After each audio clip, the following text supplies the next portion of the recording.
Hello guys, welcome back to the channel. I hope you're all having a great Saturday wherever in the world you are. So today we're going to be covering two stories, one concerning Square and their recent Q1 financial reports, and the second will concern the announcement of a new Atelier game.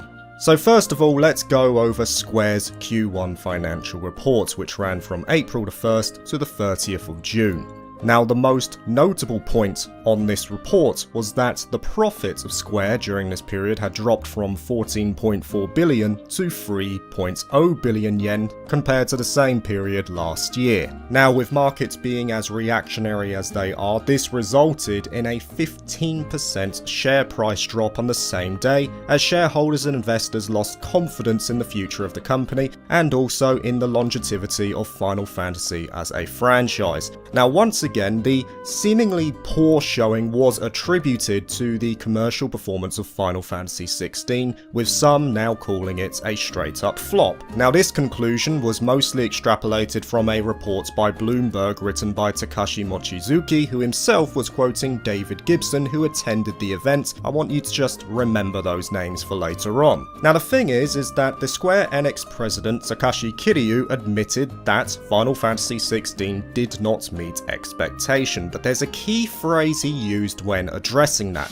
He said that Final Fantasy XVI did not meet the high end of expectations. In other words, it was still within their range of forecasted return. This follows on from the report a couple of weeks ago where Square defended the sales of Final Fantasy XVI and maintained that they were strong, pointing to a high attach rate relative to those who own a PS5. In terms of sales to the potential market that they were aiming for, it was one of the highest in the franchise despite selling fewer at around 3 million units worldwide. Now let's go back to that phrase, the high end of expectations, because expectations range massively, and Square in particular are infamous for putting a very high ceiling on any new major release. Don't forget, this is the same company that said that the likes of Deus Ex and Tomb Raider were commercial disappointments when they still own the IP. And of course last year that resulted in them parting company with the likes of Eidos Montreal and Crystal Dynamics last May.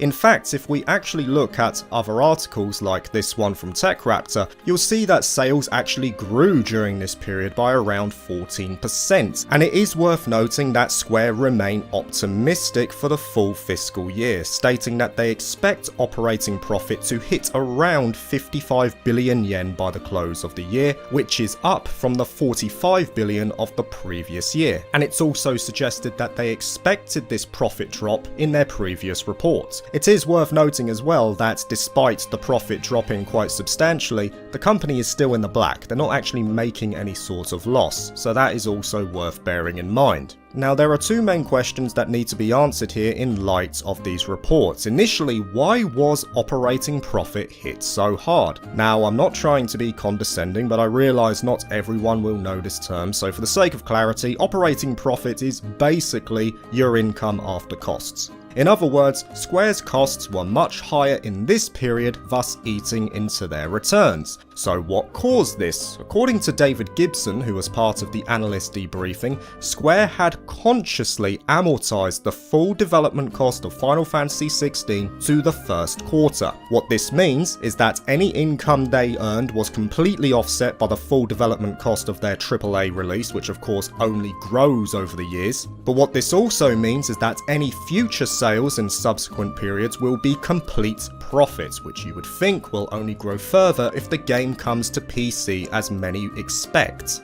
And the second question here relates to the actual performance of Final Fantasy XVI, in that were Square actually disappointed by the sales of Final Fantasy XVI, as Takashi Mochizuki stated? No, they weren't. As stated 2 weeks ago, the sales of the game were within expectation, and Mochizuki himself was corrected by David Gibson, which pretty much debunks the entire Bloomberg article. If that article was based upon a statement by David Gibson himself, who has now corrected that, then it has no meaning whatsoever. The simple truth is that Final Fantasy XVI didn't light the world on fire commercially, but it also didn't fail as some are suggesting, and the numbers show this. It's more just a higher middle to higher end performer in Square's portfolio and nothing more than that. Now in one final comment, and definitely the more disheartening in the shareholder meeting, it's worth noting that Square have reiterated their focused strategy of doing less mid-sized releases. So that means that the likes of Harvestella or the Live Alive remakes, we're going to be seeing less of them in the coming years, or at least that's the suggestion here. It looks like Square wants to put more focus on their flagship franchises, so that means the likes of Nier, Final Fantasy, and Kingdom Hearts to name a few. What do you guys think about that? I am a little bit sad. I would like to see more of the mid-size releases because I think Square can do some really good stuff when they get involved with that, especially if they work with their independent studios. But we'll have to see. They do say it's going to take a few years to take effect in the first place anyway.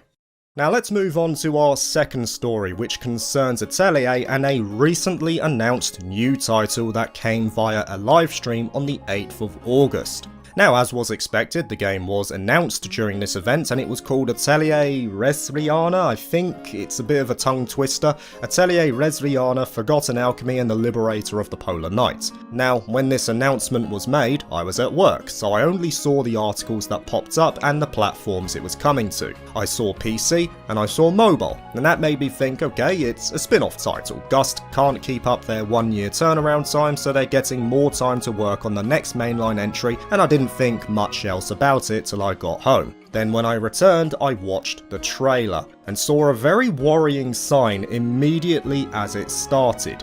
What I'm referring to is this part here, A25, or in other words, the 25th mainline title in the Atelier series.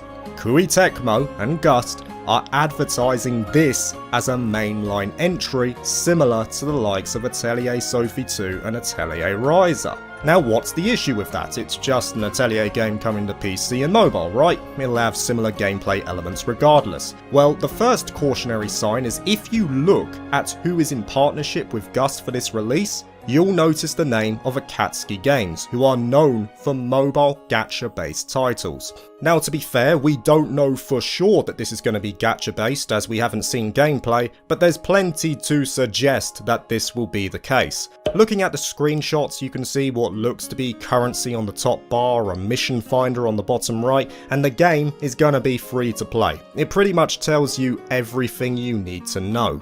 Now the thing is, if this game was marketed as a side project like previous gacha-based titles in the vein of Atelier Online, which, let me reiterate, closed down last year due to poor commercial returns, then the backlash would not be nearly as severe.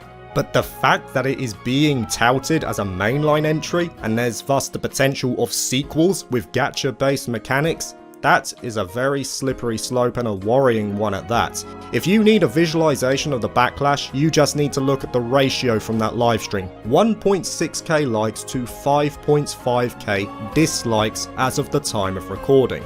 Now as for gameplay, I can already see how these mechanics will be implemented. A limit of 10 synthesis daily, but for the low cost of $3.99 you can refresh your daily charges for the day, or if you pay a cool $12.99 a month you get unlimited alchemy, as long as you continue to pay.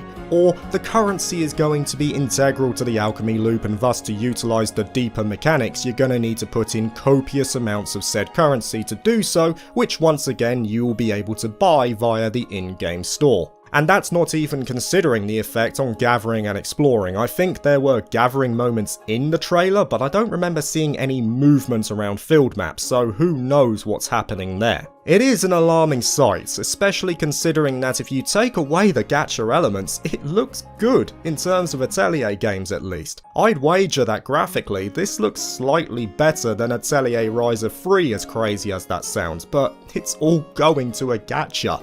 And it makes no sense to me for two reasons. Initially, Gust's track record with gachas has not been amazing. We already mentioned Atelier Online and its subsequent shutdown, and Blue Reflection's Sun hasn't been doing too hot either, which is why I'm assuming Akatsuki Games has been brought on board. But the second reason is that Atelier is bigger than it's ever been because of the Riser trilogy. It's brought in loads of new fans, eyes are on the series, and it can only get better from here. All you have to do is maintain the goodwill of the fans. But instead, we get this. A Diablo Immortal moment which might derail the entire trajectory of the series, and the possibility is there that it may never actually recover from that. But what do you guys think? Is this a bad sign for Atelier? Do you think Koei are making a mistake? Or are you going to keep an open mind for this release? Let me know in the comments, but for today guys, that is it. I hope you all have a great weekend, and I'll see you next week. Peace.